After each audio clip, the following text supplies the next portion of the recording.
Okay guys, this video is going to kind of be an introduction to word problems and using systems of equations to solve these. This actually isn't new. You did do a few of these in grade 9, so it is a bit of a review. You didn't do a lot though, okay, so it might feel like you didn't do this stuff.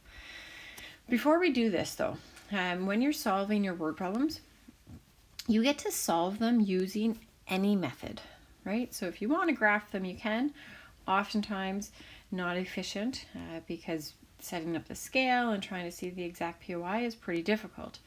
So we end up trying to use one of the algebraic approaches most often.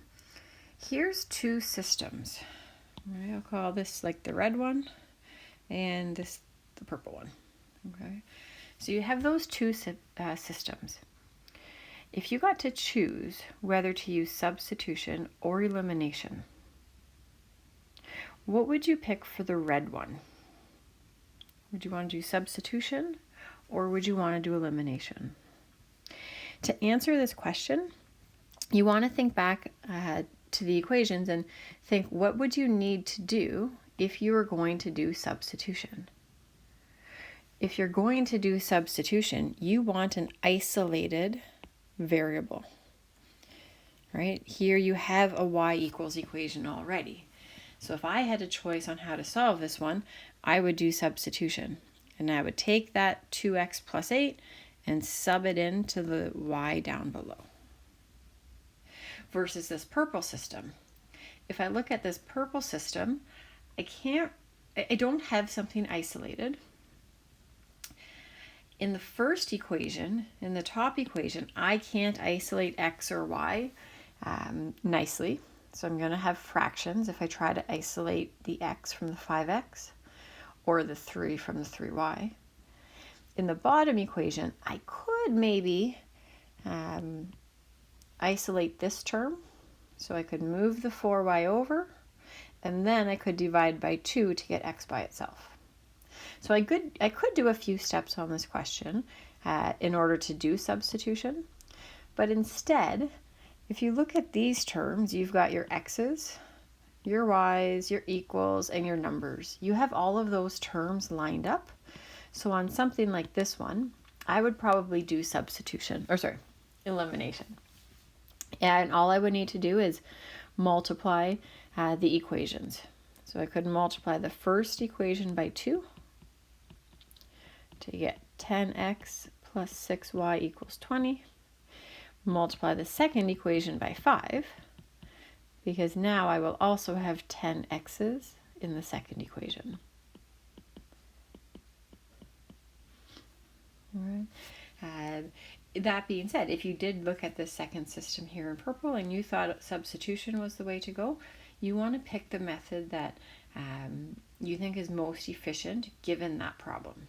Okay, so don't always do elimination, don't always do substitution, but pick what you think you'll be more efficient at. You'll be quicker at, and you'll make fewer mistakes. Okay, so what we're going to do now is we're going to create a linear systems for these three problems. We're not going to solve them, we're just going to practice creating a system. Remember, a system just means you've got multiple equations. So our first question here. Rent-A-Heap car rental company charges $50 plus 12 cents a kilometer. Kurt's Rent-A-Car charges $40 plus 20 cents per kilometer. When would both companies charge the same? So we're not actually going to answer that question when they cost the same, but we're going to just set up this equation or this word problem with a system. So, well, what do we know? If we look at Rent-A-Heap, what do we know? We know that their cost is $50 plus 12 cents every kilometer. So the cost is 50 plus 0.12 every kilometer.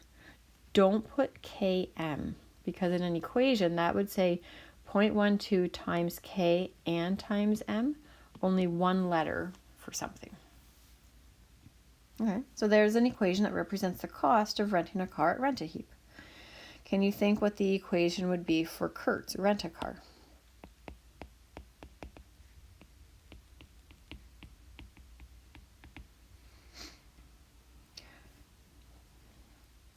Hopefully you were able to do that, and you're able to say the cost is $40 plus 20 cents a kilometer. Again, one letter for a variable and no units, no dollar signs or anything. There you go. There's your linear system. A linear system has two equations, and each equation, between the two equations, you only have two variables. So in both of them, I'm using C and K. Okay, two variables, two equations. And what I need to do still, and this is very important, is you need to define and tell me, what does C represent? Like in this case, C represents the total cost. And what does K represent? So let K represent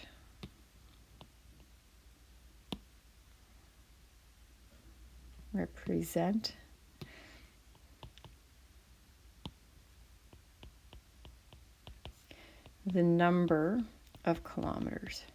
So don't just say K equals kilometers. Like, what about the kilometers? It's specifically the number of. So there you go. When you create a system, this is everything that you must do. You need your two equations, and you need to use two variables that you define. Okay. If you were going to go ahead and solve this question, you have two equations where you have a variable isolated. I would probably do substitution there. Second question. Rachel wants to join a gym this winter. Gym A has a membership fee of $39 and charges $30 a month. Gym B has a membership fee of $89 and charges $20 per month. What kind of equations could you come up with? Well, think, what do we know about Gym A? And what do we know about Gym B?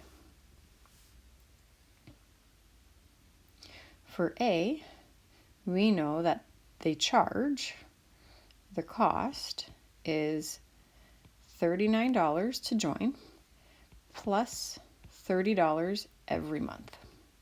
So I'll use the letter M. The letters that you use for your equations do not matter, right? As long as you use the same two variables in your two equations. Gym B, they're going to charge you $89 up front. So a lot more money up front, but then they're only charging you $20 every month. Don't forget, very important to define those variables. Think, what could you let C represent? And what could you let M represent? C would be the total cost. And M is not just months, it's the number of months. Awesome. There you go. Creating these equations and starting this stuff, there's a lot of thinking that goes into this. Number 12. The sum of John's age and Margie's age is 36 years.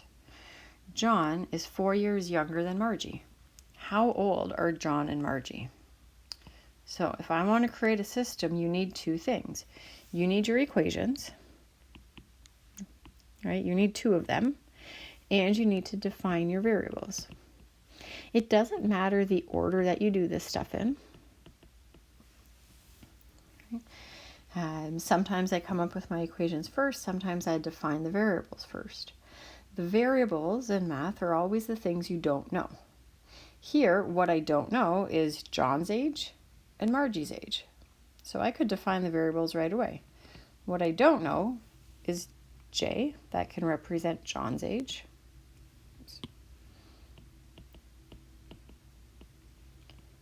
And M can represent Margie's age. right? So you can work backwards. You can define your variables first and then say, well, what do I know about John's age and Margie's age? If we look at this sentence here, the sum of John's age and Margie's age is 36. The sum of John's age, so J is John's age, sum, that means the total you get from addition. So that means John's age plus Margie's age is 36. The equal sign is the word is in English. So there's one equation. What about my second sentence? What else do I know about John's age and Margie's age? John is 4 years younger than Margie. So John's age, John, is an equal sign, 4 years younger than Margie. How would I express 4 years younger than Margie? Well, Margie's age right now minus 4.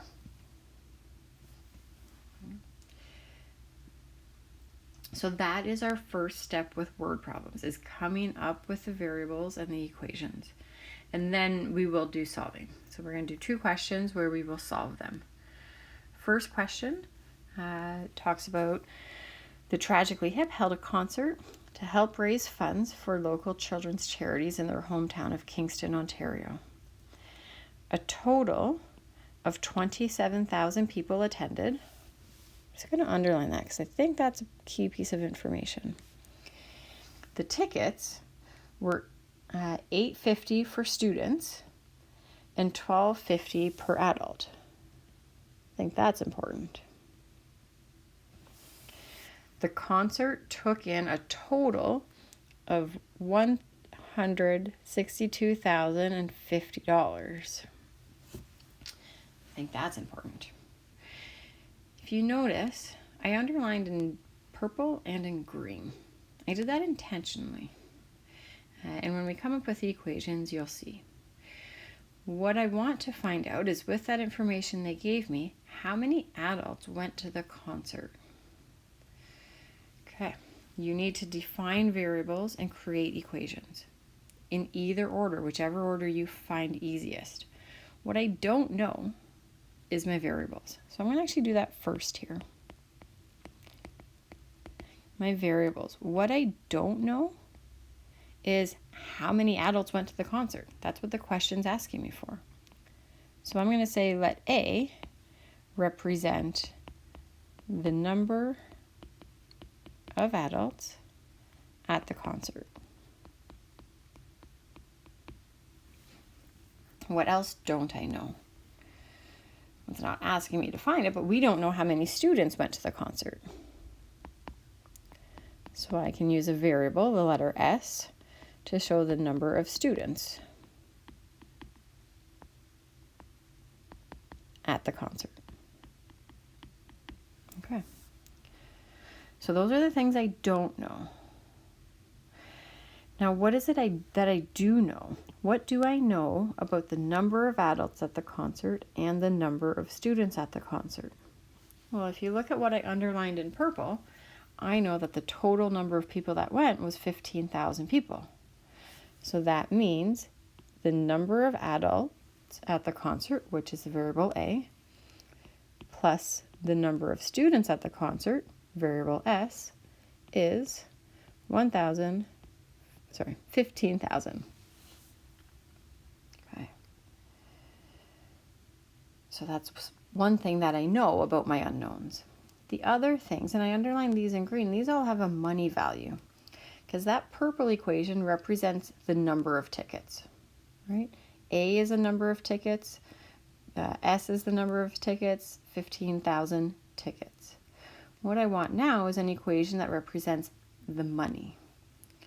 We know the total is that amount. So something's going to equal $162,500.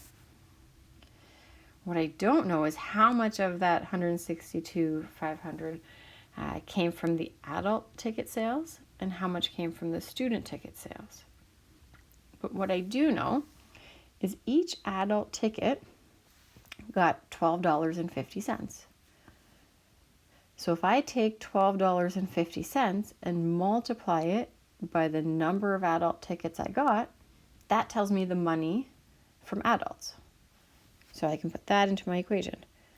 $12.50 times the number of adults that went, plus, I'm going to run out of room here, plus each student paid $8.50. So $8.50 times the number of students tells me the amount of money brought in by students. All right. When you create your equations, think about the units. In my first equation, this is the number of people. All right. So number of people. S is a number of people. So your total better be a number of people, and it is. In my second equation, I'm taking a dollar value and multiplying it by how many people went. That unit, that's actually going to give me a total dollar amount, the dollar amount of money raised from adults.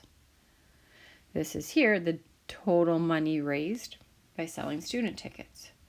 Money plus money equals a money amount. Right? So after you create your equations, if you aren't quite sure, think about the units involved in those equations. Right? Now we're going to go ahead and solve this one. You could argue substitution's pretty easy, or you could say elimination is easy, right? Substitution, rearranging that first equation would be pretty simple, or they're lined up A, S equals numbers. That elimination would be pretty easy. For this one, I don't know. I'm going to go ahead and do, I'll do elimination on this one. Both are, you could argue, are pretty simple.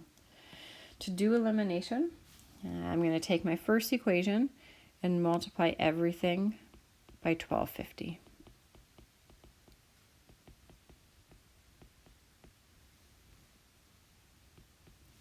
So I get 1250A plus 1250S equals 15,000 times 1250 equals 187,500. My second equation will stay the same.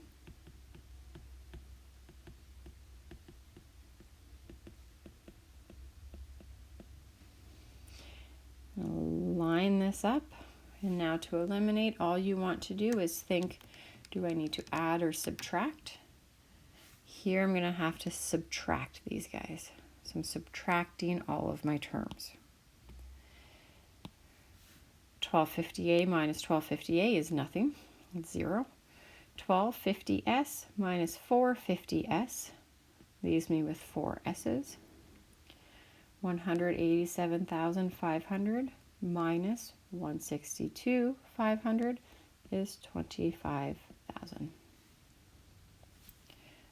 Now to solve for S, all I need to do is divide by 4, and we quickly found out that the number of student tickets, or S, is 6,250. That's not what it wanted me to solve for. I could have done this in a more efficient way now that I'm looking back. I could have tried to eliminate S and solve for A, but that's okay. All I want is the number of adult tickets. So what I can do is I can go back to that purple equation. Right? You go back to an original equation and you sub in what you know. So we're going to sub the 6,250 into the S.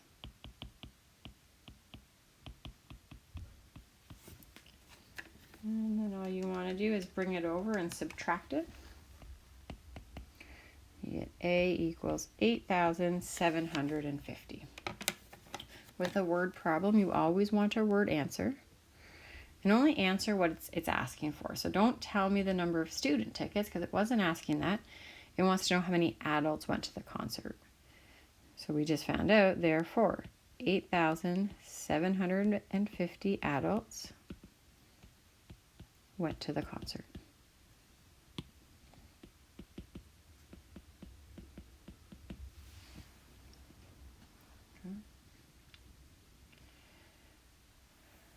Last question.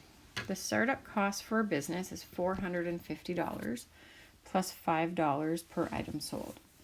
The product sells for $8. How many items need to be sold to break even?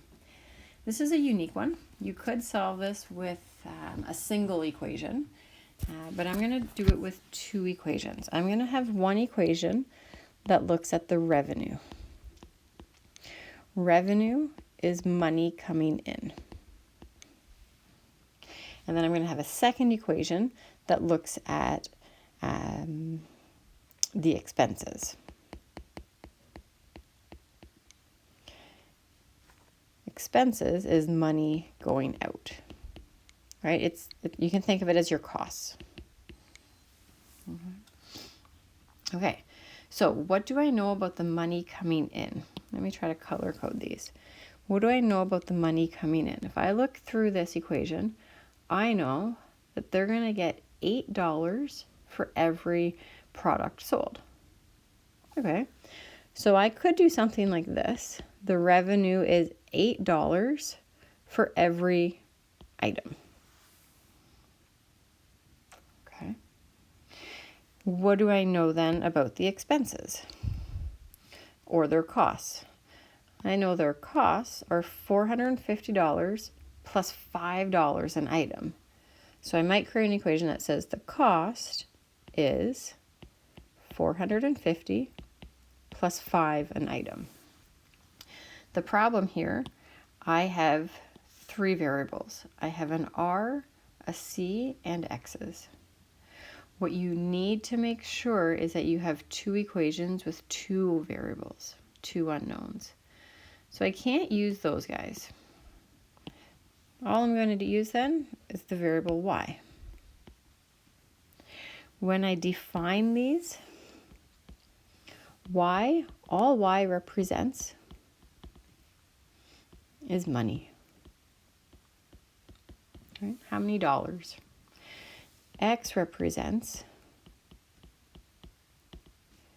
the number of items.